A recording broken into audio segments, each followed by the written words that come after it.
My name is Mike Brashear with Mike Brashear Horsemanship. We're based out of Fort Lupton, Colorado.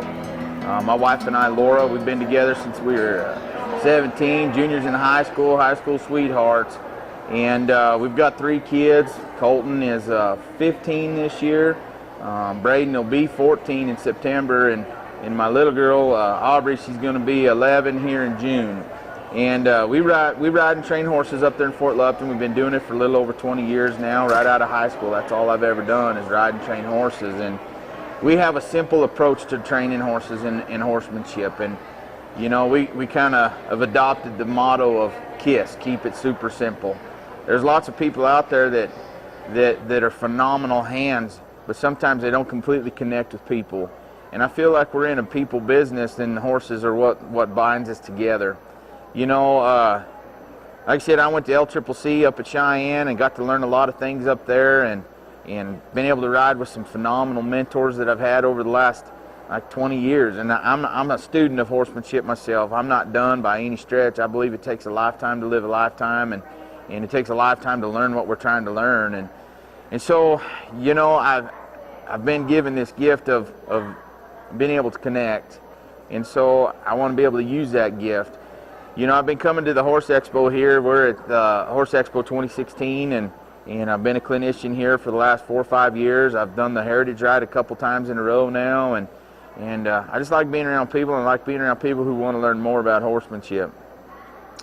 And so I was asked to tell a story, and it ain't so much a story about horses, but how horses help me. And in 2014, in May of 2014, I got diagnosed with acute promyelitic leukemia. And so I'm in remission now. This is 2016. I had a pretty long road, about a year road of getting treated with that. And the thing of it was, I was in the hospital for 30 days, couldn't even go outside. I was in a controlled environment, and had to walk in the hallways, and that's what we did to keep things going. And you know, I was told that once my blood counts got to a certain level, I would be able to go out and mess with my horses, and they got to that certain level, and then there was something else that I wasn't allowed to be around my horses. And so when I was able to get back around my horses, I felt like, you know, it was a clarification for me of why I'm here and what I'm supposed to do. And so, you know, I feel like there's lots of people that have been affected by cancer in some way, shape, form, or another, whether it be a grandma or grandpa, a child, or mom and dad, or brother and sister, or aunt and uncle. It's affected a lot of people, and they've made a lot of strides. And I guess I don't mean to deviate from what horses are about, but horses are about healing. It's not just, for me, it's not just going out there and saying, well, I'm going to go for a trail ride, or I'm going to go work my horse. There's a reason why horses connect us the way they do. There's a reason why when we have problem horses, you know, we do our dangest to keep trying to figure out what we can do to make him happy and what we can do to make him right. And sometimes it's just simply slowing down. And I had to slow down a bunch when I was going through my treatment and what was going on with me.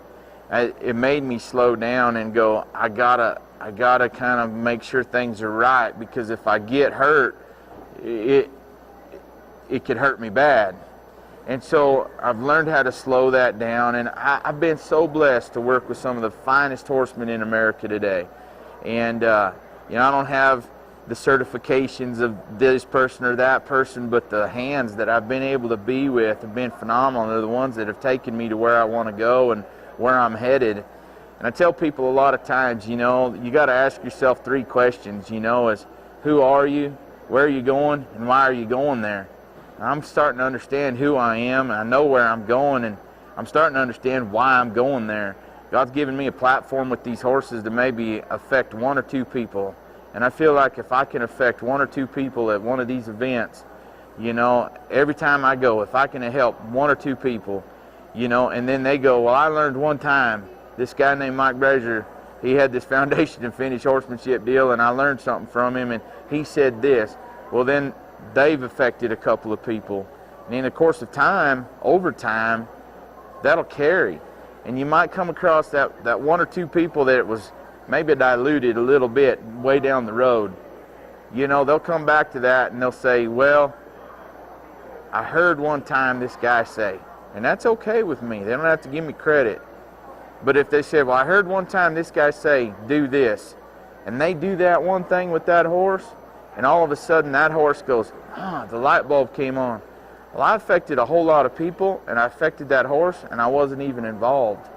And so cancer is a real scary thing, and it's a real emotional thing, but so's riding horses. Horses can be a big scary thing, and they can be an emotional thing, and they can be the thing that heals us. It can be the thing that makes us go, what am I doing? Why am I doing this? What do I need to slow down? And so I told my wife, I said, when I get through this cancer deal, the type of cancer I had, the leukemia I had, is real rare. Only about 800 people worldwide get it a year. And so there's not a lot of research, and a few years back we would have just died. So, only the good die young, so I'm lucky I was bad, so so I'm here for a long time, But I kind of think about that, and it's a checkpoint in your life. You go, I got it when I was 39. My 40th birthday, I was in treatment at the hospital, and I'm 41 now, and I'm like, what can I do to help? And so I told Laura, I said, when I get through with this, my platform is going to be that, is, if I can help one or two people with my gifts of being able to give back when people gave to me because I was going through that, that's where we want to focus on. That's what we want to do to help people. So, that's kind of what I'm about. I mean, a lot of people say, well, what's your philosophy? And I feel like, the whole natural horsemanship deal is kind of, it's not overplayed. It's really awesome to think about natural horsemanship, but at the end of the day, what's natural about a man riding a horse? You know what I mean? And so what I think is it's more about just good relationships. It's about having a good relationship with your horse. What I find too a lot of times is when we talk relationships, sometimes the horse really tells us where we're at in our life. And when we can kind of fix and understand what's going on with that horse, and we can go, oh, I need to maybe do this, or I need to do that. We go home and maybe our spouses, husbands, wives, whatever, we go, maybe if I did this and softened a little bit over here, and maybe didn't demand so much all the time. I see a lot of people in my clinics that I tell people, and I learned this real young, I have one of my mentors is like my big brother, and we're still together today. You know what I mean? I mean, he's not only a friend and a confidant, but he's like a brother to me. And he used to get on me all the time, and he would say, Mike, he says, you need to be particular, not critical. See, particular, you can be positive. Critical tends to go to a negative side. And the same can be said about being aggressive versus assertive. I can be assertive with what I want to do and bring a positive front, but if I start to get aggressive, it can turn negative really quick. So for me, and what I'm trying to do, I just want to have a positive impact on my horses. I want a relationship with them. I want to work with them. I want us to become one.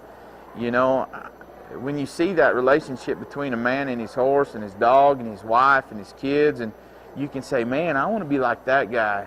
That's what it's about. I read a book one time right out of college, and there was a spot in there, and I was going down a little bit of a wrong road for a while, and it wasn't really a bad road, but when you get to be 19, 20 years old, you start to maybe drink a little bit more, and you're trying to spread your wings. And I read in this book, he said, if you want to become a champion and you want to be somebody looks forward up to, you can't be that guy that says, man, he sure is good with a horse, but he likes to drink a lot.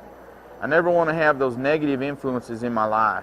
I want to be that guy that's positive, that when I see a little kid, I get down there and look them in the eye, not be looking down on them, look them in the eye. Get down there and shake their hand or have them pound you, I think that's important because kids are the future of where we're at with these horses. If we don't take the time right now to engage those kids in these types of settings here, we won't have these types of settings. And so I just think it's important to just stay positive, try to have a positive impact on your horses, have a positive impact with our relationships. So I don't really like to call it natural horsemanship of what I do, because there's some things that I've learned from older guys that maybe when you talk to them and say natural horsemanship, they'd scoff at it, you know what I mean? But really, they're working that horse, they just don't call it that. So there's some traditional stuff that's going on that's not bad. It's just you need to put your own spin on it and be positive about that spin on how you're doing it, so that you're working that horse's mind down to his feet through his body, you know. And I think that there's room for all kinds of us to come in here and help. You know, so many times I feel people, you know, they feel like we're all in this competition. You know, well, you're an English rider and you're a Western rider, so what's between our legs is still a horse. So why do we have to act like one of us is better than the other? You know, we can still get ideas over here if you're riding a flat seat, and you might be able to get ideas from me over here even though I'm riding a swell fork. It's about the horse, you know, and coming together. So at any rate, that's kind of what my story is. And you know, I hope to see people come up and see us at our booths when we're here. Come check us out. I can give you my website. It's BrashearHorsemanship.com. And go check us out up there and look us up at a clinic, host a clinic, do whatever we can. We just want to help people. So, awesome. Well, thanks.